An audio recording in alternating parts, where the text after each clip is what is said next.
अस्सलाम वालेकुम। I hope कि आप लोग सब खैरियत से होंगे।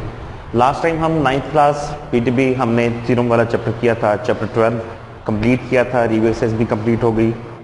आज हम करेंगे चैप्टर 10 रिव्यू एक्सरसाइज। ऑब्जेक्टिव से स्टार्ट करेंगे। जैसा कि बुक में है ट्रू फॉल्स, लेकिन पैटर्न में, बोर्ड के हमारे पैटर्न में ट्रू फॉल्स नहीं है, एमसीक्यूज हैं। तो एमसीक्यू भी इन्हीं ट्रू फॉल्स से भी बन सकते हैं। आज हम इन ऑब्जेक्टिव्स को पहले समझने की ट्राई करते हैं। फर्स्ट है अरे हैज। इनके रे का मैंने आपको कॉन्सेप्ट पहले प्रीवियस वीडियो में दिया हुआ है। अरे हैज 2 एंड पॉइंट्स। ये ट्रू फॉल्स हैं, लेकिन इनकी जगह पे एमसीक्यू आ सकते हैं। फॉर एग्जांपल, इस 2 की जगह पे ऑप्शन हो सकती हैं 1 2 3 4। रे आपको मैंने कॉन्सेप्ट दिया था, रे उसे बोलते हैं जिसका 1 एंड पॉइंट होता है, ये वाला, और दूसरी तरफ एरो होता है। इट मींस यहां पे ऑप्शन आएगी अरे हैज 1 एंड पॉइंट, मीन ये 2 की जगह पे ऑप्शन आएंगी 1 2 3 4 या समथिंग कुछ भी। इसमें 1 ऑप्शन होगी जिसको हम 1 को टिक करेंगे। सेकेंड, इन अ ट्राइंगल, किसी भी ट्राइंगल में there can only be 1 right angle. अगर वो राइट ट्राइंगल है तो उसमें भी जस्ट 1 राइट एंगल होगा, मीन 90 डिग्री का एंगल, मोर देन 1 नहीं हो सकते। जैसे कि ये ट्राइंगल है, इस ट्राइंगल में आप देखें जस्ट 1 राइट एंगल है। एक ही मैक्सिमम राइट एंगल हो सकता है, एक से ज्यादा नहीं हो सकते। Third, 3 points are set to be collinear. Collinear उसे बोलते हैं ऐसे पॉइंट्स, मोर देन 2 पॉइंट्स, जो सेम लाइन पे लाई करते हों। ये भी ट्रू है, दे लाई ऑन। आपको मैं सेकंड वाला बताना भूल गया, इसमें क्या ऑप्शन आ सकती है 1 की जगह पे। 0 1 2 3 4, 1 वाली ट्रू है, 1 पे आप टिक करेंगे। 3 पॉइंट्स हो या मोर देन 2 पॉइंट्स लिखा हो, are set to be collinear, इसकी जगह भी ऑप्शन बन सकती है। नॉन कोलिनियर भी लिखा आ सकता है, कोलिनियर, नॉन कोलिनियर, डिसजॉइंट या इंटरसेक्ट, इस तरह के पॉइंट्स लिखे आ सकते हैं। लेकिन आपने कोलिनियर लिखना है अगर आगे स्टेटमेंट लिखी हो if they lie on same line. अगर कोलिनियर लिखा हुआ है, आगे यहां पे भी ऑप्शन बन सकती है, सेम लाइन की जगह पे आ सकता है different line, opposite line, parallel line. Same line पे, फॉर एग्जाम्पल, ये एक लाइन है, लाइन के दोनों तरफ एरो होता है। लाइन सेगमेंट भी लिखा आ सकता है, फिर वो लाइन सेगमेंट मैंने आपको ड्रॉ करके दिखानी थी। ये एक लाइन है, लाइन पे कोई मोर देन 1 पॉइंट्स, 2 पॉइंट्स हैं, 1 2 3 4 5, जितने भी पॉइंट्स हैं, अगर वो सेम एक ही लाइन पे लाई करते हैं then they are called collinear. Otherwise वो कोलिनियर नहीं होते। अगर कोई एक भी point out of the line हो तो वो कोलिनियर नहीं होते, नॉन कोलिनियर होते हैं। फोर्थ है 2 parallel lines intersect at a point. 2 parallel, parallel की जगह पे ऑप्शन बन सकती हैं। अगर पैरेलल की जगह पे ऑप्शन बने, पैरेलल आ सकता है, परपेंडिकुलर आ सकता है, ऑपोजिट आ सकता है। अगर पैरेलल ही लिखा हो, इंटरसेक्ट एट अ पॉइंट, इसकी जगह ऑप्शन आ सकती हैं। अब पैरेलल लिखा हुआ है तो पैरेलल मींस 2 पैरेलल लाइंस हैं। पैरेलल लाइंस उन्हें बोलते हैं जिनका एंगल सेम डिग्री पे होता है, तो वो कभी भी एक दूसरे को क्रॉस नहीं कर सकती, इंटरसेक्ट नहीं कर सकती। अगर ये शर्त दी है पैरेलल वाली तो, अगर ये शर्त नहीं दी, पैरेलल नहीं दी, जैसे कि फिफ्थ ट्रू फॉल्स देखें, 2 लाइंस, इसमें शर्त नहीं दी हुई, कोई कंडीशन नहीं है पैरेलल हैं, ये कौन सी हैं।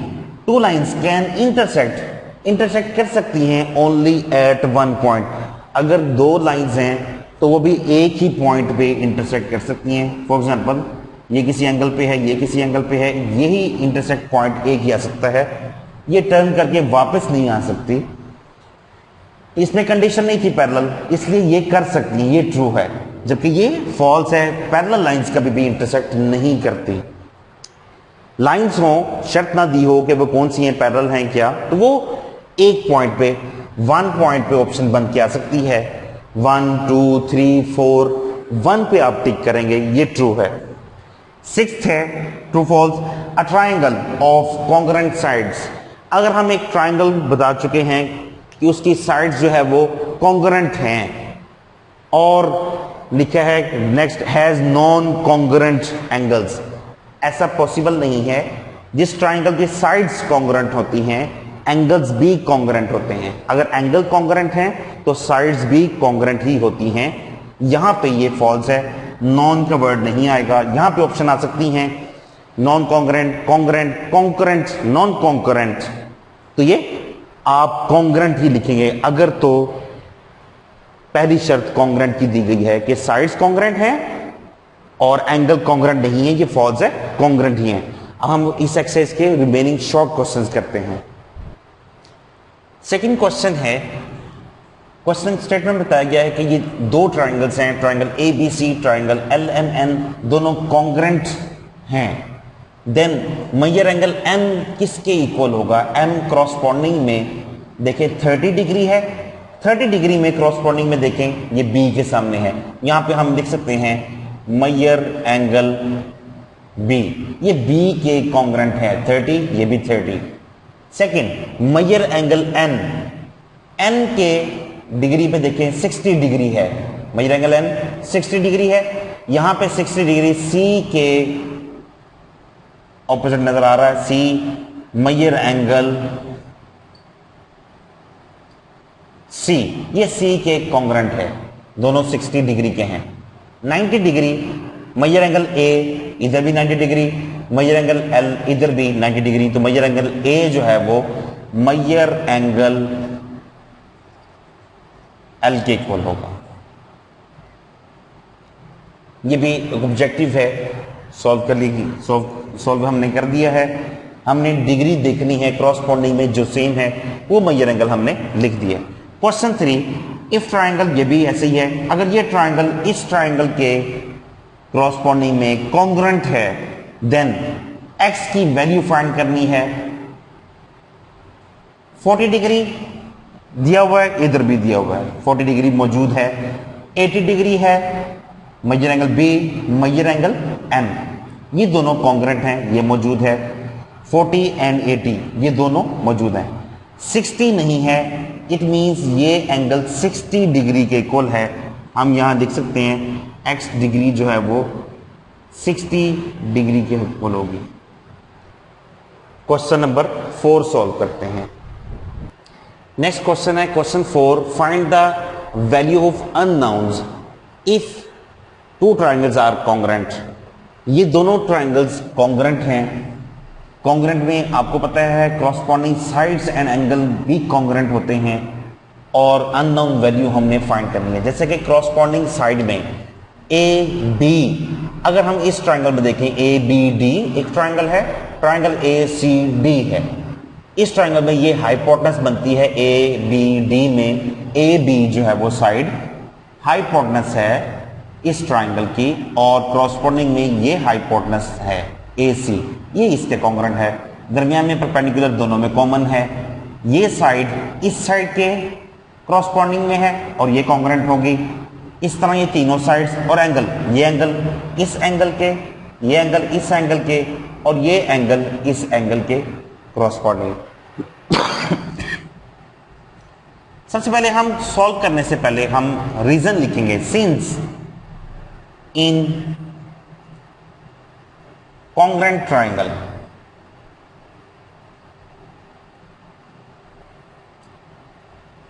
corresponding sides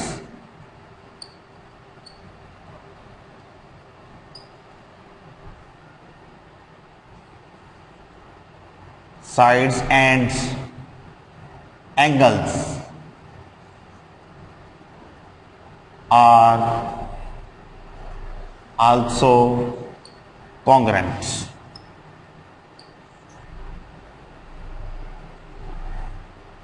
So सबसे पहले ये रीजन लिखना जरूरी है। रीजन लिखेंगे देन आपके क्वेश्चन की कोई वैल्यू है या आप सॉल्व करने का कोई मेथड या रीजन कि हमने इसको क्यों लिखा है, ये उसकी रीजन है। ये रीजन लिखेंगे ज़्यादा बेस्ट है ताकि एग्जामिनर को भी समझ आ सके कि आपने ये क्यों लिखा है। जैसे कि मैं इस साइड को लिख एंगल को मैं स्टार्ट करता हूं, जैसे मैं एंगल सी लिखने लगा हूं कि बी के इक्वल है मेजर एंगल सी कॉन्ग्रेंट होगा, या इक्वल भी हम लिखते हैं जब मेजरमेंट करेंगे तो मेजर एंगल बी के इक्वल है। इट मींस यहां पे एंगल है 5x + 5। अगर आप ये डायरेक्ट लिख देंगे 5x + 5 = 55, तो उसकी कोई लॉजिक या कोई रीजन नहीं बनती कि आपने क्यों लिखा है। चाहे क्वेश्चन में लिखा हुआ है कि कॉन्ग्रेंट ट्राइंगल्स हैं, हमें फिर भी रीजन बताना कि हम इस वजह से ये इक्वल दोनों साइड्स रख रहे हैं, चूंकि ये कॉन्ग्रेंट है, इसके कॉरस्पॉन्डिंग साइड्स और एंगल्स भी कॉन्ग्रेंट हैं, इसलिए ये इसके इक्वल होगा। 5x + 5 = 55। 5x = 55, 5 इक्वल की साइड पे लाके हम माइनस कर देंगे। 5x = 55 - 5 50 आ गया। x 5 उधर आके डिवाइड हो जाएगा, 50 / 5, और ये यूं हमारे पास x की वैल्यू आ गई 10। सेकेंड, आप ये देख रहे हैं इसमें m है, हमने सेकेंड m फाइंड करना है। ये साइड मेजर BD, ये लाइन सेगमेंट का सिंबल आ गया, इक्वल होगी मेजर CD या DC, जैसे भी आप लिख लें। 5m - 3 इक्वल होगा 2m + 6। 5m m की वैल्यू हम इक्वल की इस साइड पे ले आएंगे -2m, जबकि 6 - 3 इक्वल की उस साइड पर चला जाएगा और ये हो जाएगा +3। 5m - 2m 3m, 6 + 3 9, m 9, 3 इधर मल्टीप्लाई है, इक्वल की इस साइड पे आके डिवाइड हो जाएगा। यूं हमारे पास m की वैल्यू भी आ गई, ये कैंसल आउट हो जाएगा, 3 × 1 = 3, 3 × 3 = 9, m की वैल्यू हमारे पास 3 आ गई। सेम नेक्स्ट क्वेश्चन है, ये भी दोनों ट्राइंगल्स कॉन्ग्रेंट हैं, इसमें भी अननोन हमने फाइंड आउट करने हैं। रीजन इसमें भी यही लिखेंगे, since in congruent triangle corresponding sides and angles are also congruent, so मैं रीजन से आगे लिखता हूं, आपने ये रीजन इसमें भी लिखनी है। जैसे कि आप देख रहे हैं अननोन इसमें z है, y है एंड x है, हमने इनको लिखना है अननोन्स को। 90 के सामने आप देख रहे हैं 3 सेंटीमीटर, जैसे इस 90 में x है, हम ये डायरेक्ट लिख सकते हैं। अगर हम इसको कैसे जज करेंगे, क्योंकि 90 डिग्री को आपने बुक का एंगल चेंज करके इस 90 डिग्री को अपने सामने बेस में रख के देखना है। आपके पास परपेंडिकुलर साइड BA आएगी जिसमें 90 डिग्री है, इसको भी अगर आप बेस अपनी साइड पर रखेंगे तो आपके पास PQ आ जाएगी। तो रीजन लिखने के बाद हम ये लिख सकते हैं कि x जो है वो 3 सेंटीमीटर के इक्वल है। ये साइड इस साइड के परपेंडिकुलर है, ये दोनों परपेंडिकुलर बनती हैं। जबकि जब आप ये परपेंडिकुलर रखेंगे तो आपके सामने हाइपोटेनस क्लियर नजर आ जाएगी, इसमें 5 सेंटीमीटर है और इसमें हाइपोटेनस जो है वो y-1 है। हम ये लिख सकते हैं हाइपोटेनस पे y-1 = 5 सेंटीमीटर, y = ये -1 है, इक्वल की इस साइड पे ले जाएंगे +1, y = 6 सेंटीमीटर। और यहां से आप देखें ये बेस पे आ रही है, लाइन बेस पे है और इधर से z बेस पे है। हम यहां से z की वैल्यू डायरेक्ट लिख सकते हैं 4 सेंटीमीटर, क्योंकि ये हमारे पास बेस पे है 4 सेंटीमीटर। दोनों ट्राइंगल्स के 90 डिग्री को अगर आप बेस में रख के सॉल्व करेंगे तो आपको ये बेस परपेंडिकुलर हाइपोटेन्यूज क्लियर हो जाएगी, जिससे आप अननोन वैल्यूज लिख सकते हैं। लेकिन इनको लिखने से पहले आपने ये रीजन जरूर लिखनी है। इस तरह से हमारा चैप्टर 10 कंप्लीट हो गया है। 11 स्टार्ट करेंगे। हम चैप्टर 11 की रिव्यू एक्सरसाइज करेंगे।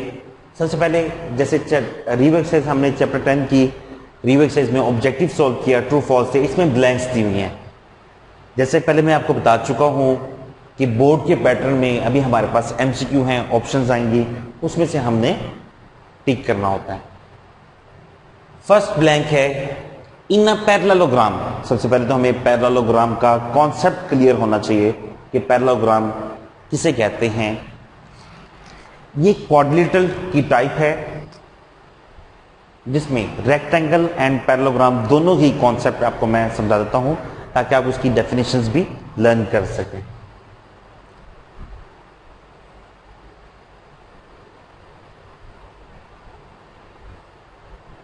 दोनों में डिफरेंस ये है, दोनों ही क्वाड्रिलेटरल हैं, क्वाड्रिलेटरल और भी हैं, अभी जस्ट हम इन दोनों डिस्कस कर रहे हैं। जिसमें कॉमन पॉइंट तो ये है कि जिसमें आप देख रहे हैं कि ये एक, मैं आपको बाद में बताता हूं कि ये एंगल्स का ए बी सी डी, इसको भी नेम दे देते हैं A B C and D. Common point तो इसमें यह है कि इसमें ऑपोजिट साइड जो है वो पैरेलल भी होती हैं और कॉन्ग्रेंट भी होती हैं। जैसे कि ये वाली साइड ऑपोजिट में ये वाली साइड की है, ये वाली साइड इस साइड की है, ये वाली इस साइड की है और ये वाली इस साइड की है। दोनों आपस में क्रॉसपॉन्डिंग में नहीं बात हो रही, एक ही ये शेप है, एक ये क्वाड्रिलेटरल है और एक ये क्वाड्रिलेटरल है। कॉमन पॉइंट दोनों में क्या है, इसकी भी ऑपोजिट, आपस में ऑपोजिट साइड्स बराबर होंगी। जैसे कि ये वाली साइड इसके ऑपोजिट है, ये वाली साइड इसके ऑपोजिट, इसमें भी कि ये वाली साइड इसके ऑपोजिट है, ये वाली साइड इसके ऑपोजिट है। और एक कॉमन पॉइंट है दोनों में और एक डिफरेंस भी है। इसके चारों एंगल आप देख रहे हैं 90 डिग्री के हैं, मैंने ड्रॉ किए हैं, इसलिए इसको बोलते हैं रेक्ट एंगल, जिसमें डिग्री जो है वो चारों क्या हो 90 डिग्री। और किसी भी क्वाड्रिलेटरल के एंगल्स का सम जो है वो 360 डिग्री के इक्वल होता है। इसमें चारों एंगल जो है वो each angle is equal to 90 degree. Mean ये इसमें एक डिफरेंस है इसके साथ, इसको कहते हैं पैरेललोग्राम। पैरेललोग्राम में यही डिफरेंस पॉइंट है, इसमें कोई एंगल 90 डिग्री का नहीं होता। ऑपोजिट एंगल इसमें भी इक्वल होते हैं, ये वाला एंगल इसके इक्वल और ये वाला इसके ऑपोजिट में आता है, ये इसके इक्वल होता है और कॉन्ग्रेंट भी होता है, ये इसके इक्वल और कॉन्ग्रेंट। जबकि ये ऑपोजिट भी इक्वल है, चारों भी इक्वल हैं, each angle is equal to 90 degree, none of the angle is equal to 90 degree. ये इन दोनों में डिफरेंस है। जबकि कॉमन पॉइंट यही है कि ऑपोजिट साइड जो है वो पैरेलल भी होती हैं, कॉन्ग्रेंट भी होती हैं। ये पैरेललोग्राम और रेक्टेंगल का मैंने आपको डिफरेंस के 2 पॉइंट समझाए हैं। अब आप इस ग्लॉसरी में से 9th क्लास पीटीबी आप इनकी डेफिनेशंस भी लर्न कर सकते हैं और ड्रॉ भी करेंगे साथ। दोनों कॉन्सेप्ट आपको समझा दिए हैं। In a parallelogram opposite sides are, अभी बात हुई ऑपोजिट साइड्स पैरेलल भी होती हैं और कॉन्ग्रेंट भी होती हैं। दोनों ऑप्शंस में से आप किसी को भी टिक कर सकते हैं। ये तो ब्लैंक्स हैं, मैंने ब्लैंक्स में पैरेलल लिख दिया।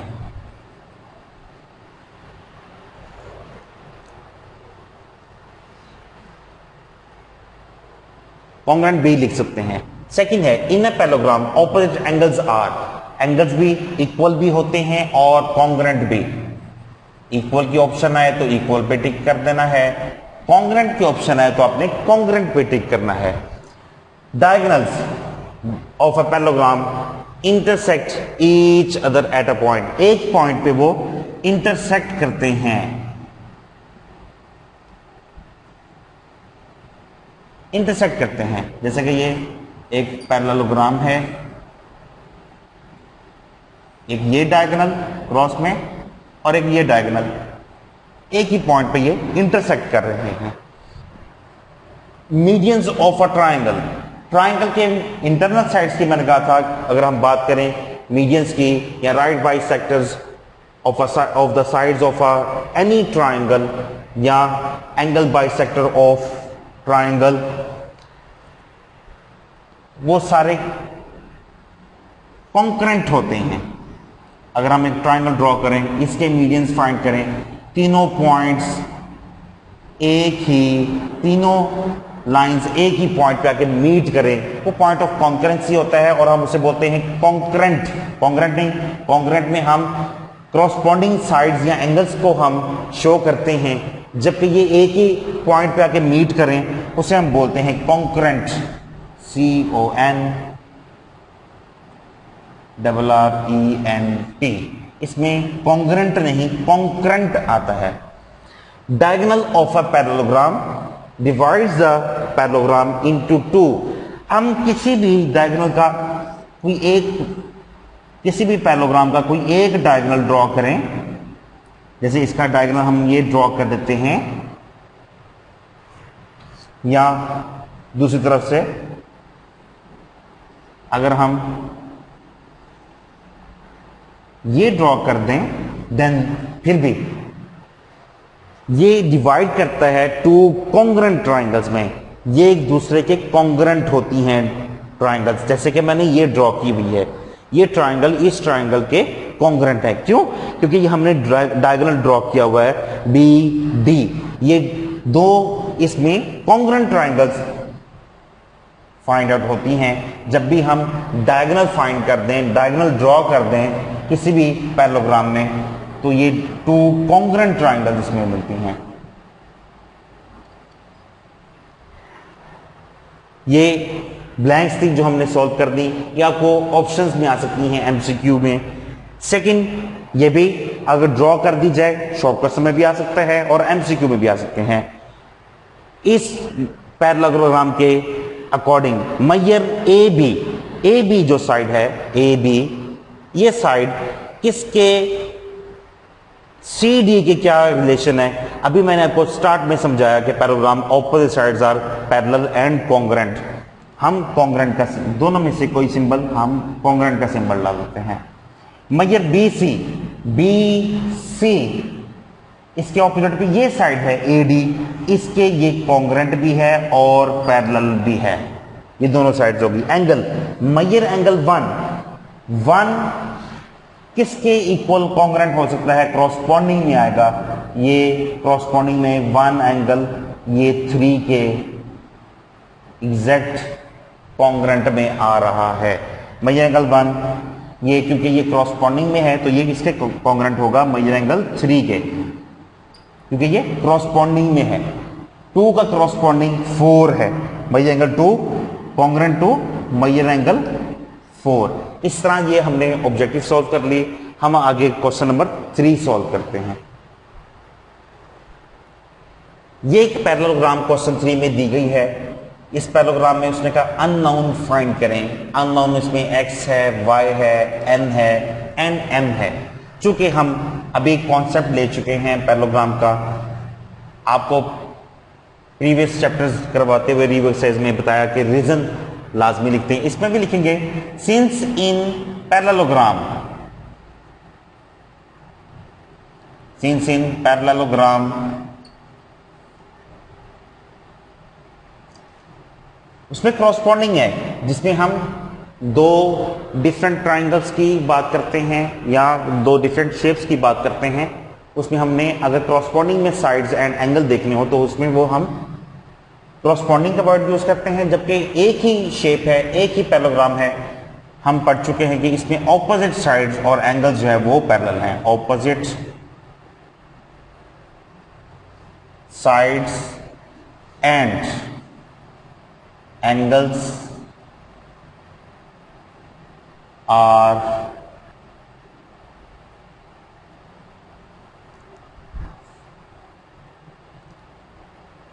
पैरेलल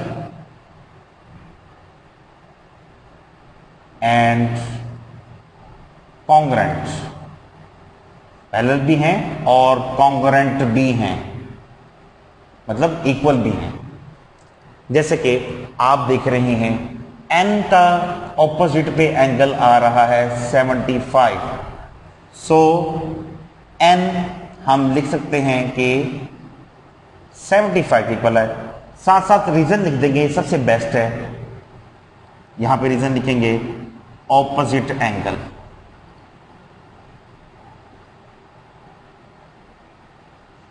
ये ऑपोजिट एंगल्स हैं और चूंकि हम बता चुके हैं ऑपोजिट एंगल्स इक्वल हैं, तो इसलिए यहां पे लिख दिया ऑपोजिट एंगल्स। अब आप देख रहे हैं क्लोज शेप में n, और इसकी अगर हम ऑल्टरनेट साइड देखें ओपन साइड पे तो वो y वाली बनती है। ये दोनों एक दूसरे के ऑल्टरनेट एंगल हैं, y वाला n के इक्वल है। हम यहां पे लिख सकते हैं कि y जो है वो n के इक्वल है। इस पे रीजन आएगी ऑल्टरनेट एंगल।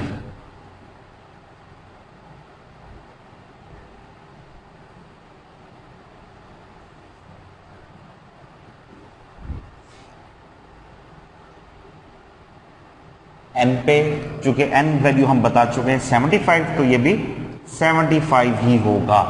आप देख रहे हैं x एंड y एक स्ट्रेट लाइन पे है, और स्ट्रेट लाइन का एंगल हमें पता है कितना होता है। Straight line angle 180 degree.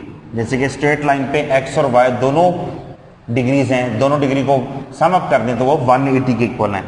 x degree plus y degree दोनों 180 डिग्री के इक्वल हैं। यहां पे लिखेंगे हम स्ट्रेट एंगल, यहां straight line angle.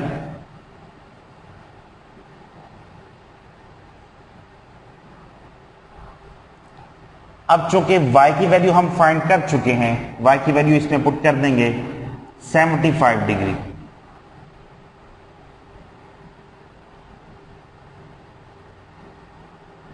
x equal होगा 180, 75 उधर जाके माइनस कर देंगे तो x हमारे पास इक्वल आ जाएगा 105।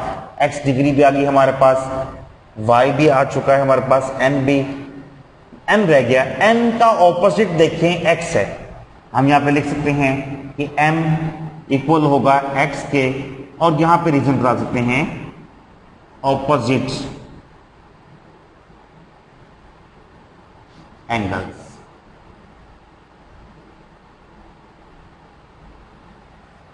और फिर m भी 105 के इक्वल हो सकता है। आपको मैंने अभी बताया किसी भी क्वाड्रेंटल के एंगल्स का सम जो है वो 360 डिग्री होता है। आप वेरीफाई के लिए इन चारों को प्लस कर दें, आपका आंसर 360 डिग्री है। इट मींस आपकी वैल्यू बिल्कुल ठीक आई है।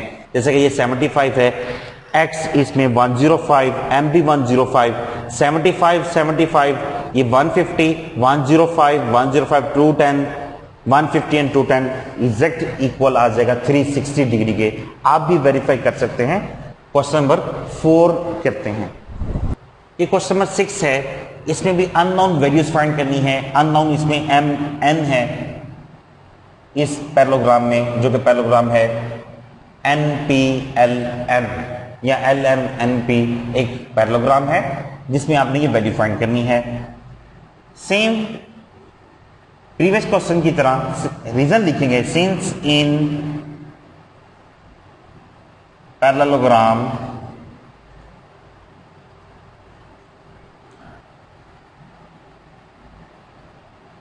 opposite sides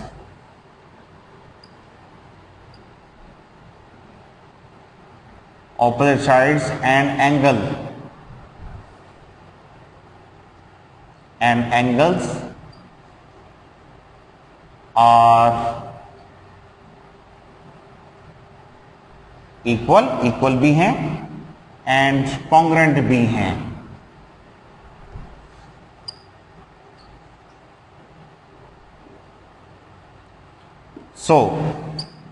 सबसे पहले हम n फाइंड करनी है, तो हम ऑपोजिट साइड्स लिखेंगे इसमें। जैसे कि ये वाली साइड जो है वो इसके इक्वल है। आप जैसे कि देख रहे हैं ये वाली साइड इसके ऑपोजिट है, तो ये इसके इक्वल होगी। हम ये लिख सकते हैं मैयर LM कॉन्ग्रुएंट है मैयर PN। ये लाइन सेगमेंट का सिंबल जरूर डालना है, साथ में रीजन लिख देनी है ऑपोजिट साइड्स।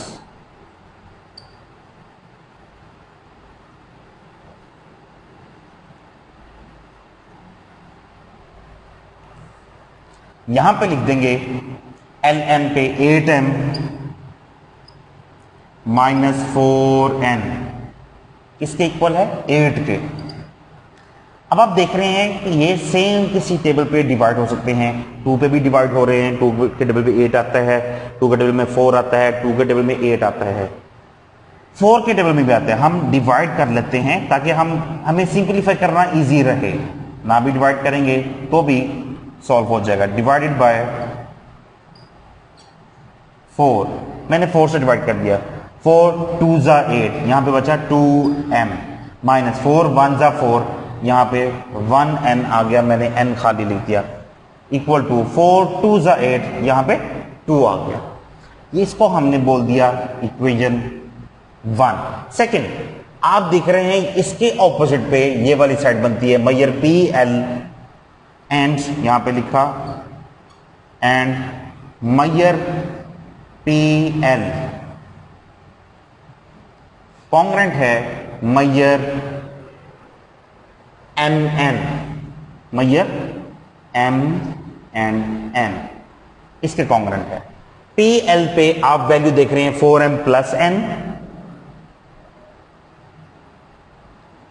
इक्वल टू 10, इसको हमने बोल दिया सेकंड इक्वेशन। अब हम first equation and second equation को सब्ट्रैक्ट या ऐड करके हम इसमें से एक वेरिएबल या एक अननोन वैल्यू को हम कैंसल आउट करेंगे ताकि दूसरे अननोन की वैल्यू फाइंड हो सके। जैसे कि आप देख रहे हैं n दोनों में कोफिशिएंट दोनों का सेम है, अगर साइन भी सेम हो तो हम क्या करेंगे, इनको सब्ट्रैक्ट करेंगे, लेकिन यहां पे साइन पहले से ऑलरेडी आप देख रहे हैं कि साइन ऑपोजिट है, तो हमें ऐड करेंगे, साइन चेंज करने की जरूरत नहीं पड़ेगी। हम यहां पे एडिंग कर देंगे, adding 1 and 2,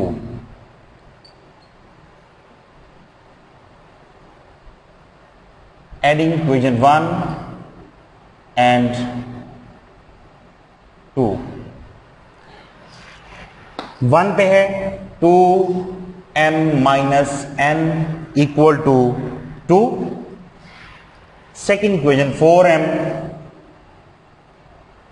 plus N equal to 10। ये आप देख रहे हैं, ये मैंने फर्स्ट इक्वेशन लिख दी 2M minus N equal to second equation 4M plus N equal to 10। इनको हमने एडिंग लिखा है कि एडिंग 1 एंड 2 दोनों को ऐड कर देंगे, 2M प्लस 4M 6M हो जाएगा। चूंकि आप n का साइन देख रहे हैं ऑपोजिट है, ये कैंसल आउट हो जाएंगे, 10 और 2 दोनों को ऐड करेंगे तो 12 हो जाएगा। m इज इक्वल टू 12, 6 चूंकि मल्टीप्लाई है, इक्वल की इस साइड पे आके डिवाइड हो जाएगा, यूं हमारे पास m की वैल्यू आ जाएगी 2। अब आप इस m की वैल्यू को दोनों इक्वेशन में से किसी भी इक्वेशन में पुट कर दें तो आपके पास दूसरे अननोन की वैल्यू फाइंड हो जाएगी। हम इक्वेशन 2 में पुट करते हैं, पुट इन 2, 4M, m नहीं लिखेंगे, m की वैल्यू लिख दी 2, 4M plus n equal to 10, plus n equal to 10। इसको इससे मल्टीप्लाई कर देंगे, 4 2 जा 8 प्लस n इक्वल टू 10। अब आप देख रहे हैं 8 इधर प्लस है, इक्वल की दूसरी साइड पे जाके माइनस हो जाएगा, n 10 माइनस 8, इस तरह हमारे पास n की वैल्यू भी आ गई 2, यहां से m की वैल्यू आ गई। क्वेश्चन में देखें m एंड n दोनों वैल्यू फाइंड करनी थी, वो हमने फाइंड कर ली है। 2 क्वेश्चन मैंने इस रिव्यू एक्सरसाइज के लिए आपकी प्रैक्टिस के लिए छोड़े हैं। आई होप कि आप लोगों को समझ आ गई होगी और आप रिमेनिंग पार्ट्स भी इसके सॉल्व कर सकें खुद ही। और मजीद आप इस अगर आपको 9th मैथ की समझ आ रही है, अगर आप मजीद वीडियो हासिल करना चाहते हैं तो इस चैनल को सब्सक्राइब जरूर करें और बेल आइकन पे जरूर प्रेस करें ताकि आपको नेक्स्ट वीडियो की नोटिफिकेशन आ सके। Thank you so much.